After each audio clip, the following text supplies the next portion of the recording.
Hello, everybody, and welcome into a special edition for Tiger Sports Report called Why I Coach. And we are joined tonight, first of all, by the best co-hosts in all the land, Brian Moss and Larry Marley. Brian, how are you this evening, sir? Doing well, recovering. I'm off the oxygen, as you can see, so taking steps. We're doing good. Good. And Larry, you are in the palatial Marley Manor. How are you this evening, sir?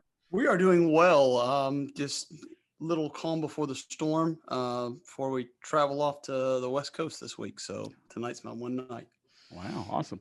We have the pleasure to be joined by Memphis offensive coordinator, quarterback coach, Kevin Johns. Kevin, welcome to the show this evening. How are you? Good. Thank you, man. Appreciate you having me on and excited to visit with you.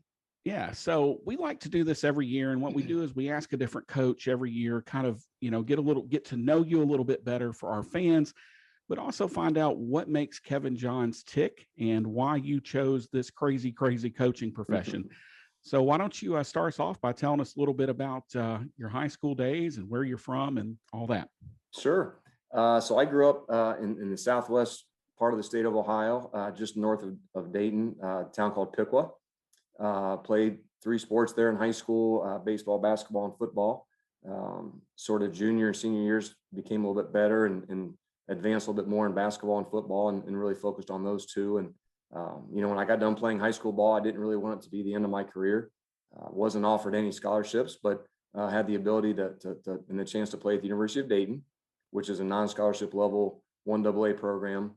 And I could not have picked a better school for me. I mean, it was just phenomenal. I played with a bunch of kids who were just like me, right? Meaning you weren't fast enough to play Division I, you weren't big enough to get a scholarship, weren't strong enough. So, but guys that still loved to play the game and had a blast, won a lot of football games, made a lot of great friends, met my wife in college, which was phenomenal. And really, I really consider that the ultimate starting point to my career.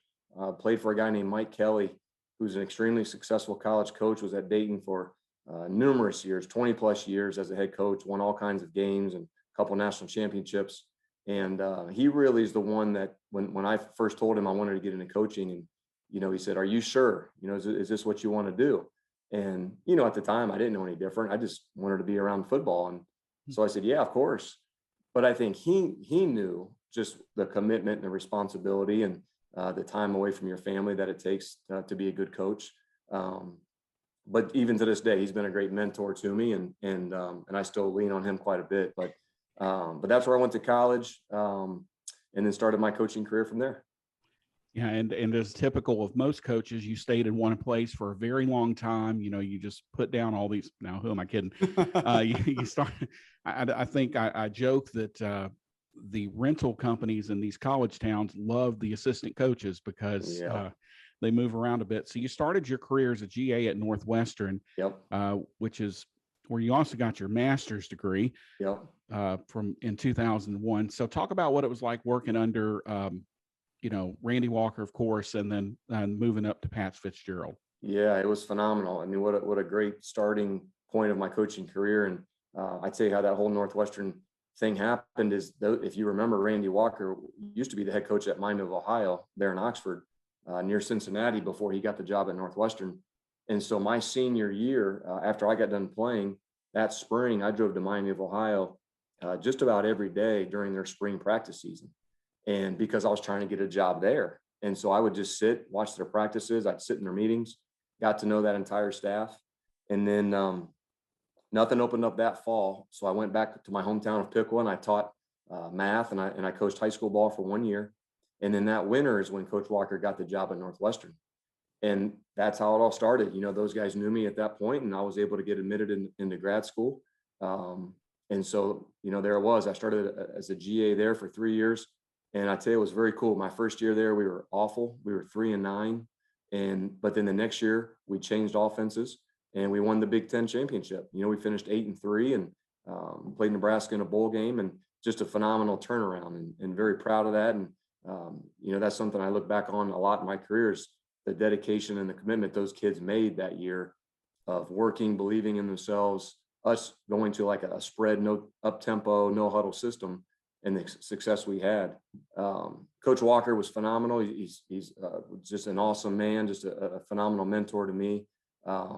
and his passing, several years later, a couple years later, was very hard on a lot of people, and including myself, just because I felt like I lost the guy that I was going to work for really the rest of my life. To be very honest with you, he was really just starting out at Northwestern. He hired me back full time a couple years after I was done being a GA, and I really thought we're going to stay here for a long time. And then he passes away, and that changes everything. But Pat Fitzgerald, like you mentioned, took over, and Fitz has done just an outstanding job. And Fitz is still a great friend of mine today. But ultimately, I made the choice to leave because I had to grow, and I didn't think I could continue to grow where I was. I felt like the guy that was there in front of me as a coordinator really wasn't going to leave for a while. And if I wanted a chance to coordinate, I had to move on. And that's just the decision that I made. And sometimes coaches have to make that decision and face that reality if that's where you want to go, and I didn't, not that it was wrong. I just didn't want to stay where I was. I wanted a chance to call plays and someday run my own team. So you leave Northwestern's program and you stay in the Big Ten and you move over and work under Kevin Wilson for 5 years at Indiana, everything from co-OC to wide receivers to quarterbacks. You kind of did it all at Indiana. So my first question, I guess, would be academically at Northwestern. You guys had some real challenges to compete in the Big Ten, and that makes your success there that much more amazing. But talk about the move to Indiana and what it was like working now at a bigger state school than a little old private school in Evanston, Illinois. Yeah, right. And listen, that was night and day, and when we took over at Indiana, they were down, and they had been down for a while. So that was a complete turnaround job that we were gonna take over. And we started from scratch. We didn't play a lot of seniors. We played a lot of young kids, took our lumps our first year, but then we got better every single year after that. After that second year, those kids were sophomores and juniors. Third year, they're juniors and seniors. And all of a sudden you see the benefits of playing those young guys early on. Absolutely loved my time in Bloomington. It was a great move for myself. I feel like I learned a lot of football, gained a lot of responsibility with Coach Wilson, and really learned from an offensive standpoint, how to put together game plans differently, how to call games differently. When I was working with Coach Wilson, he brought a lot of his experience of what he did at Oklahoma, which we implemented a lot of those things at IU.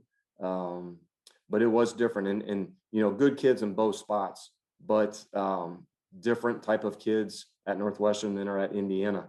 So not right or wrong, good or bad, just different. And to me, it's helped me become a complete coach, because now I've worked with both the high academic, nerdy type kids at Northwestern, right? The perception that they get, and then the kids at Indiana that aren't perceived to be that way.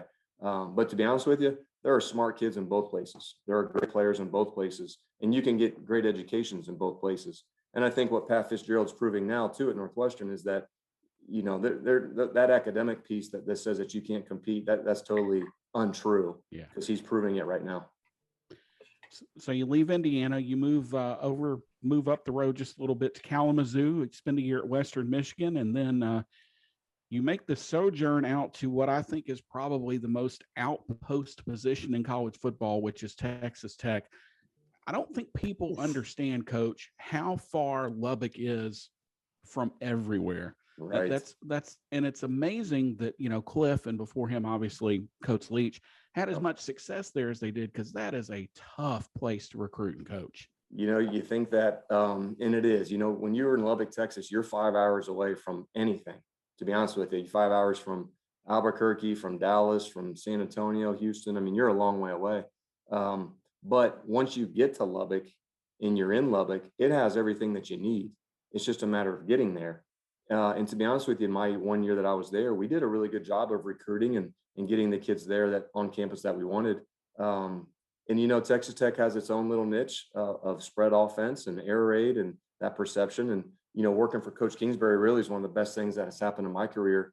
Not only learning his offense, but really just watching how he calls a game and how aggressive and how he calls a game from the hip, and he has no regrets on Sunday. He's going to call every single play that he's got and not hold anything back. And that mentality is something I've always tried to take with me.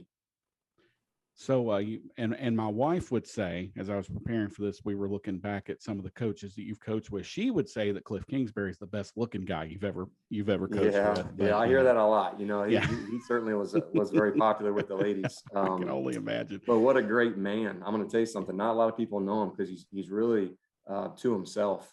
But his dad is phenomenal. Coach Kingsbury's phenomenal. They're as genuine. They still keep in great touch today and ask about our boys and my wife Krista. And just phenomenal people that are as nice as can be and really great assets in the coaching profession. Kind of as an aside, were you shocked that he took the Arizona Cardinals job? Not really. You know, I think that's an incredible job for him, you know, and I think that he's having the success that he deserves. I think he's going to be in that league for a long time. And, you know, he's got a lot of good young players. They did great in the draft the other night. And I certainly think he's going to continue to go for a long time. So you make the sojourn and you end up in Memphis. What attracted you to the Memphis job? Well, you know, I've said this a bunch since I've been here. As an offensive coach, when you look at the offensive schools in this country in the last 10 years, Memphis is top 10. And you would ask any offensive coach in this country, they would love to come to this city and work. And so for me, I had a chance to reach out to Coach Norvell. We started talking, and I think I was a good fit for what Coach Norvell was looking for. Because at the time, Mike was still going to call the game. It's still his offense. He really wanted somebody to manage the offense, if you will, do the scripting, organize the staff, organize, you know, some game day thoughts, help from the press box. And that's some things I had done really for Coach Kingsbury. I'd done some of that for Coach Wilson. And so that really, I think, was attracted to Coach Norvell, is that Coach Norvell didn't want someone to come in and change completely what he was doing. And so I wasn't going to do that. So I was able to latch on with him. We had a great success in 2019, my first year here. He moved on to Florida State, and then I've been able to catch on with Coach Silverfield. But I just think really for any recruit, for any offensive coach in this country, this is a very attractive school now. We have produced, and Coach Norvell produced, and Coach Fuente produced, and we've proven that we can get the ball in playmakers' hands and have a lot of success with the speed and talent in this area. So I got to ask, I love asking coaches this question. I thought it'd be different for everybody, but it ends up being pretty similar. Do you prefer the press box or on the field? I like being in the press box, actually. Just a little easier. You know, you can lay out things in front of you. It's a little bit more of a controlled environment. You don't have to worry about the rain or the snow or the wind. You don't have to worry about getting ran over on the sideline. You know, but there are some negatives too. You know, I can't look my quarterback in the eye. I can't call up the entire offense and maybe set the tone of sometimes that needs to be addressed. But, you know, we have a phenomenal staff, and those guys on the field can handle that. But I prefer to be up in the press box. So you and I are scarily about the same age. How have kids changed since you played and kind of transitioned into coaching? Like what's a couple of things that you find different with kids now? That's a great question. I think that, you know, in a lot of ways, but one, I would say there's a little bit more entitlement right now. I think there's a little bit more, well, if you don't play me, I'm going to leave, you know, and no one, I shouldn't say no one, but the ability to stay and fight your way up or work your way up the depth chart really doesn't exist a whole lot anymore. And I think it's not the kid's fault. It's just been made that way. That's easy for them to leave and move on to somewhere where maybe they think the grass is greener. But, you know, you look at a guy like Mac Jones from Alabama, and I made this point that if you look at the quarterbacks he sat behind until it was his turn, and look what he did when it was his turn. He wins the national title. He gets drafted in the first round, and everything works out. So I would say that's number one. Number two, I think that you don't, and not that I'm that old, right? But I think if you talk to guys older than me, even, you can't coach kids maybe the same that you could a long time ago. You know, a guy, I don't say it's the right way, but they're sensitive, their feelings. Everybody has an opinion now because of Twitter and Instagram. So you just, you know, you can't, coaches don't maybe necessarily coach the way you used to, if that makes sense. You just have to be a lot more gloves on, kid friendly, careful what you say, because depending on what you say, you could end up on Twitter. You could lose your job. I certainly think social media, cell phones, I think that's completely changed everything that we do, especially coaching, but just how we live our lives in general. Well, I think in some ways the social media things probably help too, because now you also have a thing where, before you would have to fly somewhere to see a kid, or, if a kid plays at a small school, you don't see him. But now with things like Huddle and just, Yep. I notice whenever you tweet or Coach Silverfield tweets, there's 11 kids in your mention saying, "Hey, Coach, look at my film, look at my film." So I think it's a little give and take there. Yeah. So you've coached at a lot of great places, had a lot of great players in your time. And it's unfair to ask you who's the best you've ever coached, but maybe who is somebody that you were surprised by how much they grew and how good of a player they became? Not that they were a bad player to start, but just that, they grew into something kind of beyond what you thought they could be, maybe. Yeah, I would say I would start with my time at Indiana. There's a young man named Cody Latimer, who's actually from Dayton, Ohio. And Cody came to IU. That was our first year. And again, we were going to play a lot of freshmen that first year. He was a great athlete. He was strong. He was fast, but he was extremely raw as a wideout, meaning like he didn't even know, for example, if you line up as a receiver and if you look out and you see a tight end on the line of scrimmage inside you, well, that means you need to step off the line of scrimmage, right? Because you can't cover up a tight end. So little rules like that, just as far as getting lined up, he had no idea. Nobody had ever taught him how to run routes. No one had ever taught him some of those things. And so it was fun to watch him grow. And then really after his third year, he came out early and I think it was a second round draft pick, if I'm not mistaken, by the Denver Broncos. So that was exciting of a young man to watch. Nate Sudfellow was my quarterback at IU that played a lot as a freshman. He grew and got better throughout his 4 years there and ended up becoming a draft pick as well in the NFL. So probably those two guys, I would say I've had the most enjoyment of watching. Now we're going to turn over to Larry, and Larry, I'm sure, has a couple questions. Being the only other athlete here that's actually played and coached out of the bunch of us here, besides out of the armchair. Well, yes, at college level. Let's just say that college level. Yes. Well, so first of all, in high school, do you have a particular memory, a play or a game? I do. So my senior year, so again, I grew up in Piqua, Ohio. Our big rival is a team called Troy, and we're right next door to each other, right? We're backyard rivals. One of the oldest rivalries in the state of Ohio. My senior year, they had a team that was probably more talented than our team was. But we fought and we hung and we called back and forth. Well, we were losing with about maybe a minute and a half, minute 45 left in the game. And we got the ball back and we drove the length of the field and scored a touchdown on the last play of the game. And as a matter of fact, we hand the ball off. We have the ball on the 1 yard line. We hand it off and we get stopped short of the goal line, but they get called for a face mask. And so the game can't end because it's a defensive penalty. So we score the very next play to tie the game. And then we kick the extra point with no time left to win the game. And that was my senior year. That was very special. I'll never forget hugging my dad on the field after that game and both tears in our eyes. I mean, that was a really cool moment that I'll never forget. So in college, you're just behind me. I finished in 93. Yeah. So in college, tell me the biggest screw up, boneheaded play you made. I made a couple now. I don't know if there's just one, but I will say this, that I do remember this. I remember my first game ever starting, which would have been my junior year. I remember that our offensive coordinator had put in a couple of checks in the run game.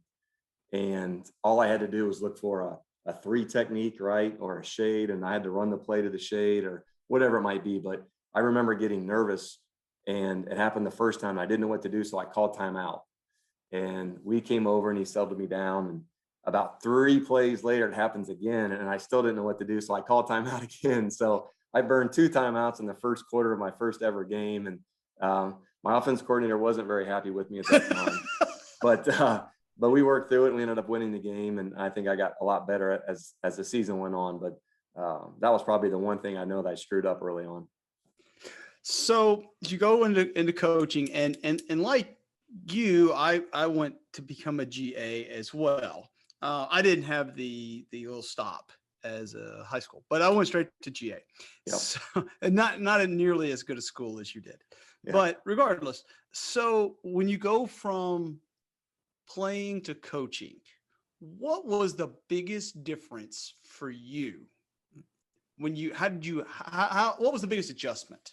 Yeah, I think the biggest adjustment when you go from being a player to a coach is you just want to show the kids how to do it, right? Like, hey, just run a quick out, but run it like this, and Yep. you kind of think you can just go out there and do it for them. And you have to learn how to teach. And I think that's a silly word, but a key word. When you teach, you got to explain and teach them on the board, draw it. You need to walk through it, show them the proper steps, and then you need to let them go do it. And then you got to correct it, right? But you teach them instead of showing them how to do it. So I think that was probably my biggest area of growth.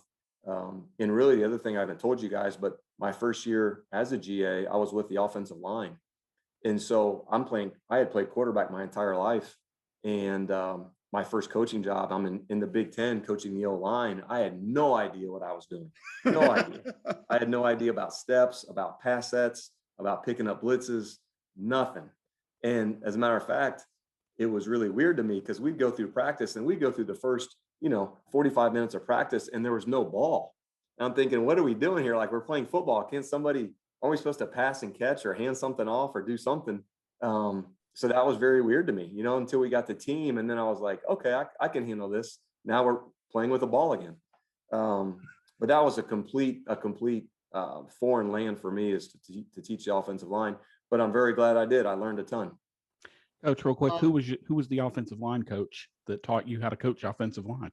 Yep, it's a guy named Aaron Cromer, who I don't know, football fans, but he just got done being the offensive line coach in the NFL for a long time. Just resigned from the Los Angeles Rams here recently. But he's been a phenomenal coach in the NFL for a long time. Wow. So, and by the way, the biggest problem for me was the feeling of utter helplessness on the sideline, because when you're playing, at least you feel like you can make a play. When you're coaching, like, you're just like, oh God, here we No go. doubt. You say a lot of prayers, don't you? Yes, it's right. And a lot of pray to a lot of gods. Okay. So, but now from the mid 90s until now, offenses have changed completely. Back when we were around, it was the run and shoot. And then now we've got the spread. What is the biggest difference between the offense that you played and the offense that you're coaching? What's the difference? So one of them is being under center or being in the shotgun. I was all under center when I played in high school and in college. And then now, to be honest with you guys, when the quarterback comes to us, they've never taken an under center snap, right? They don't even teach it anymore. And I'm talking junior high into high school, and then you go to college and you can't take an under center snap. I would say that's a huge part of football now. So that's number one. Now it's a lot more no huddle. It's a lot more up tempo, right? I think the in vogue thing to do in college football is to play as fast as you can, have as many one-word plays as you can. That didn't exist, right, 15, 20 years ago. I think that has completely changed things. I would probably say those two areas to me. The third thing I guess I would say is what's known as like the RPO, right? The run pass options. That didn't exist a long time ago. And to be honest with you, that's a part of day one install for a lot of people. But at the same time, I would say this, like, defenses have caught up too, right? So again, 20 years ago, football starts to evolve and offenses are sort of ahead and they spread the field. Now they're going to play fast. They're going to run zone schemes. They're going to implement RPOs. Well, now defenses have caught up. And so I say that because honestly, I think if you watch college football, some of the coaches that are the best at what they do, they find a way to continue to evolve, which might mean, okay, listen, if the defense is going to drop 8 and they're going to play the spread, well, we're going to come back and be under center and play with the tight end and start to mash it a little again. So I really do think you're going to start to see a little bit of a complete evolution here to the game. Ryan? All right, I'm going to take me back to the high school days. What was in your CD player back then? Gee whiz, the high school days. I can remember college. I don't know if I can remember high school. I listened to like some Poison. I listened to some Whitesnake, Counting Crows, probably things of that nature. I think college, I got a little bit more into Matchbox 20, some Google Dolls, right? Some things like that. And then I really didn't get into country, which I'm into now, until I probably got out of college. Nice. Now, in high school, you said you played football, basketball, and baseball. What positions did you play? You know, obviously football was quarterback, but what about basketball and baseball? What'd you play? Yep. So basketball, I was, either the point guard or the off guard, if you will. And then baseball was a lot of third base, some first base. I pitched when I was younger, but as the older I got, I got away from that. But mainly third base and first base. Now, when you talk about the recruiting process for you, what made you go to Dayton? I would say a couple things. I would say that, honestly, the main factor is that they won. That it was a winning program, and I was used to winning in high school. I was a bad loser growing up. I'm still a bad loser today, and I did not want to lose in college, and so that was one of the main reasons that attracted me to that school. And then the education piece of it was very strong. Being close to home was strong. A couple of my good buddies were going to go there as well, so it was, a lot of things lined up in the right way. It's a Catholic-based school, which was important in my life, and so really looking back, I can't imagine myself being anywhere else than playing for Dayton. So you started quarterback, what, in 96? Was that the first year you were a starter? My junior, yes, sir. 96, 97, 2 years. All right, so you went 20 wins and 1 loss. I did. Now, would you say that 1 loss, do you replay it in your mind? What went wrong that game? Well, can I tell you something? It was the last game we ever played, by the way. Yes, I saw that. We had won whatever it was, 20 in a row, and lost the last game we ever played, which was so yeah, I do actually, because it was a 1AA scholarship opponent. So we were playing up, if you will, because we were a bunch of non-scholarship guys. And then it was out in California, and it had rained, and I mean poured the entire night before and the morning of the game. So by the time we got on that field, it was a mud pit. You couldn't grip the ball. Had a hard time throwing it, and honestly, we were just outmatched. But it was a tough pill to swallow to end my career that way. But again, I had a wonderful time, won a lot of games. Yeah, we were talking before you came on about the 1AA and the playoffs. Now, back in '96, you guys were undefeated. Was there any talk, or how come you guys didn't go to the playoffs back then? Yeah, that's a great question. Honestly, just because, not that it wasn't, not that we weren't capable, but you almost had to be voted in. I don't know if we had enough cool points. I don't know if we have enough big time wins, if that makes sense, to get in over some of the scholarship teams. Which now I think Dayton, they have a chance to get in, but back then we didn't have a chance, to be honest with you. And you had a pretty darn good career. I mean, I think when you finished, you were 3rd all time in passing. I think you're 7th now, but you were the all time leader in passing TDs. And if you combine passing and rushing, you were I think you're still the all time leader. Now, yeah. When as a quarterback, when did you decide it was time to run? I mean, were you a pass first, run first? Describe your game when you were in college. Yeah, that's a great question. So I certainly, I wasn't going to break any speed records, right? And I was not a runner, if you will. But we did run the option when I was in college, so I was used to it. But I didn't have any problems pulling it down and just trying to get what I could get. Sometimes as a quarterback, honestly, you can't see. And you go back to drop back to pass, and you think you're trying to find your read. And if no one's there, man, you're better off, and it's safer just to take off and run and gain a couple yards rather than throw an interception. And so for me, that's what I did. I just took off and ran sometimes just because it was a safer option.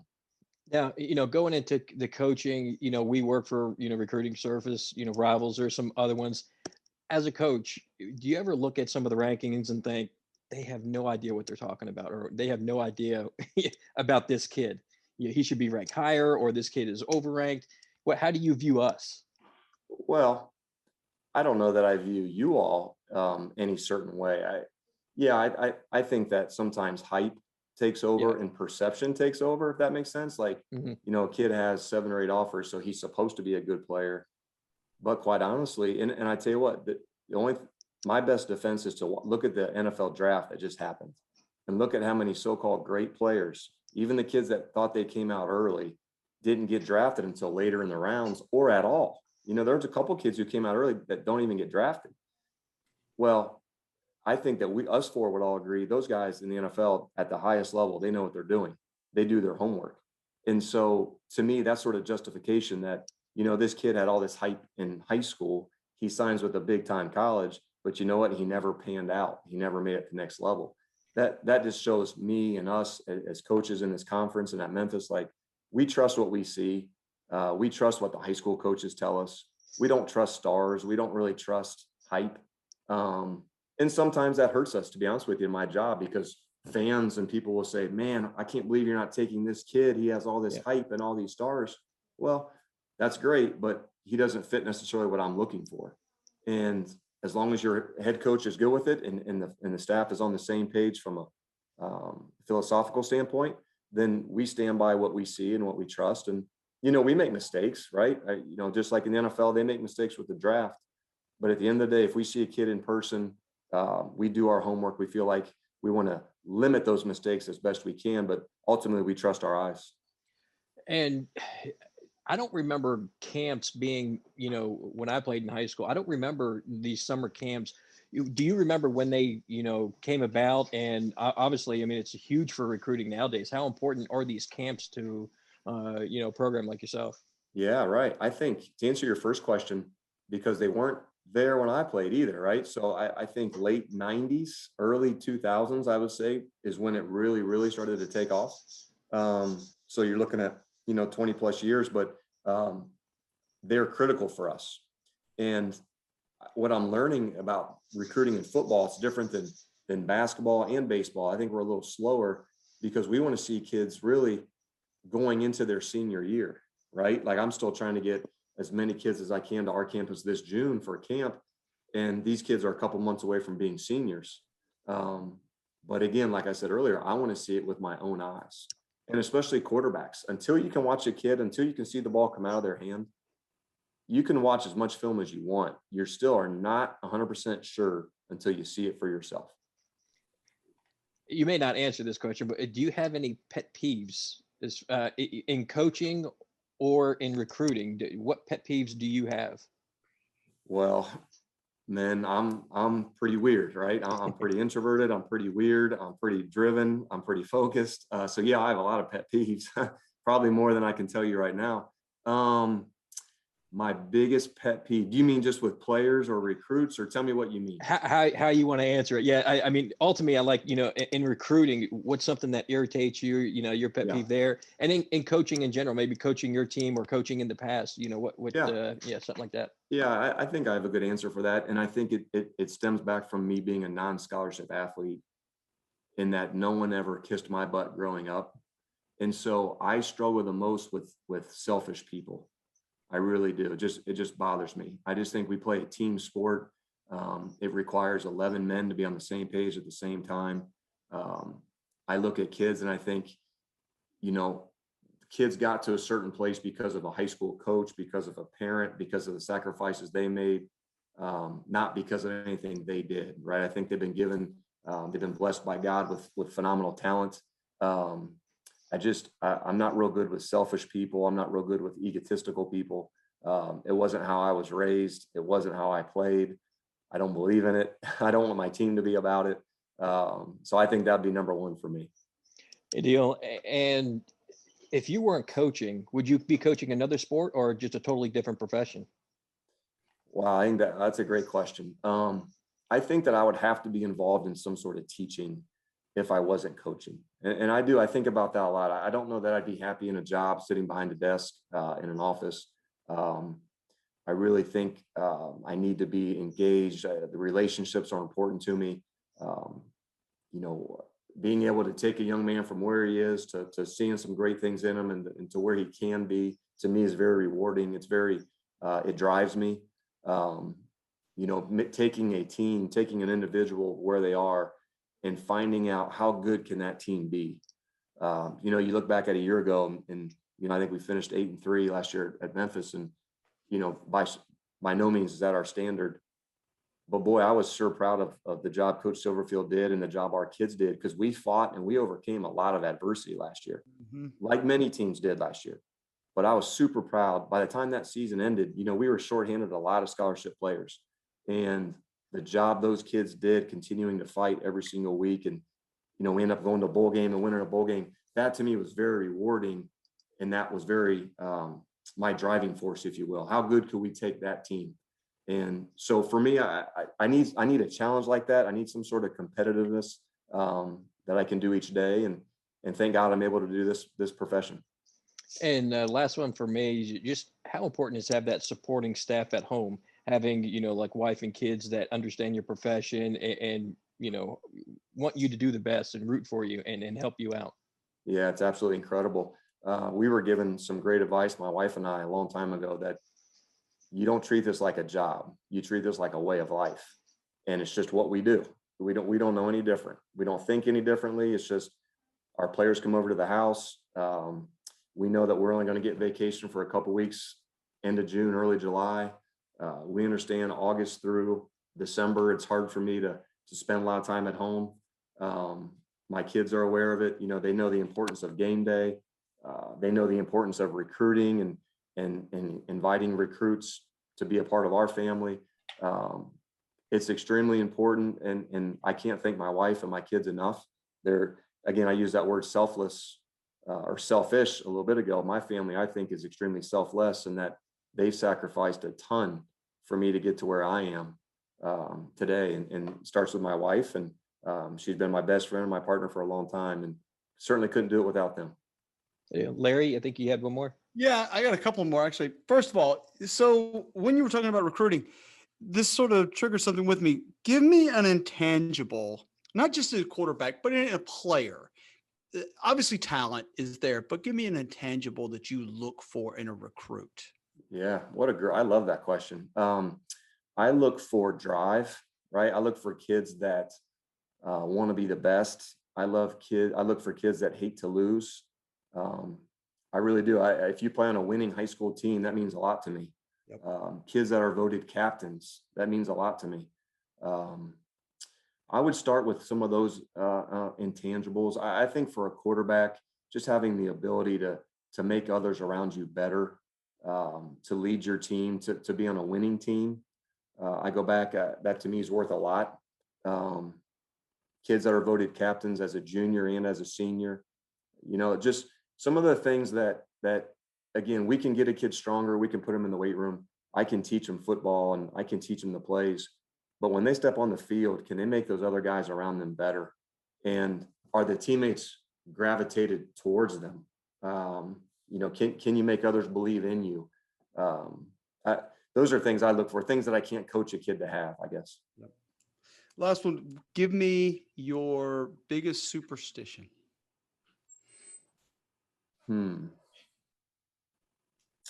I know you got one. Yeah, I have a couple. I always put the same. I mentioned Randy Walker earlier, that he was a big influence in my life. When he passed, his wife gave to me a lucky Buckeye that he kept in his pocket for every game that he coached. And I keep that with me on game day. I put in my pocket on game day. I used to wear a scapular when I played, right? So in the Catholic faith, something that you wear around your neck. The same one that I wore when I played, I still keep that in my pocket now on game day. So I would start with that. Other than that, I have some little weird ones, I guess, that I do every week, but I don't know if they're superstitions or just routine. I believe in doing things the same way every week. This gets me in the right spot. Just a couple more from me. You had the pleasure of coaching who I said the other day on Twitter, I think, and this may be some recency bias, but may end up being my favorite Tiger of all time, Brady White. Talk about what Brady, we saw the on-field stuff, and Brian and I were talking before we came on here. I'm flabbergasted that he didn't at least get a call from an NFL team, but talk about what Brady meant to the team in the moments that we didn't see, not just when we're on ESPN and he's throwing touchdown passes, but what did Brady mean to the team that we didn't see? I would say it started in the meeting room. You know, there were many times last year, I think it was just about every Wednesday evening, he would take 4 or 5 receivers, the starting tight end, the starting running back, and they would go in a room. I'm talking at 6, 7 o'clock at night and go watch film on their own. And he would point out to them, hey guys, listen, this is what I see. This is what I'm looking for. This is what I think. You know, I have a feeling this is going to be there. If I see this coverage, I'm going to check this. And he did a phenomenal job just getting those skill guys all on the same page with his wavelength. And if you look back at our team last year, you know, midway through that, really early in the year, about 2/3, we had a lot of young receivers out there, a lot of first-time players and some first-time running backs. And he really took those guys under his wing. And I'm going to tell you why, because he was such a strong leader and such a great competitor. He was not going to lose. And I'm going to make sure everyone on my team knows what they're doing, because I'm not going to lose, you know, and that's just how he was. He worked very hard to change his body. He worked very hard mentally to prepare for each game. And he was going to make sure his team was on the same page on game day. So I would say that's number one. I would say number two, he just never flinched in the moment. And, you know, when you sit in the stands or when you watch a game on TV, you can't always see or sense that, but he was as level-headed and as cool and calm as anyone I'd ever been around. You know, you look back at the Central Florida games and really the South Florida games, we came back and won those things on the last possible, even the Houston game, right? The last possible drive. And the kid just never flinched, had an ultimate belief in himself and in our scheme and the players around him that I think is very infectious, that a lot of the players could feel that. And as a result, we just knew we were never out of a game. And as long as he was back there, we had a great shot at winning. So now the most important question you've been asked tonight. Okay. You spent time in Texas and you've spent time in Memphis. How much better is Memphis barbecue than Texas barbecue? That's a great question. But it's not even close, right? Memphis barbecue is far and away the best. I want to tell you something. There's not a whole lot about Memphis that we would give back to anyone. We adore this place. We love the community we live in, the school where our kids go, the city, the Liberty Bowl. There's not a whole lot we would trade. This has been just an absolute home run for myself and my family. Well, Coach, thanks so much for taking some time out of your busy schedule tonight as you start to get busy here as camps heat up and finally you can see kids. Dead period has been rescinded, and No doubt. it seems like this calendar is just about to start accelerating, and enjoy that vacation coming in a few weeks for you. Yep. Thanks, guys. That was a lot of fun. I appreciate your time. Thanks a Thank lot. you.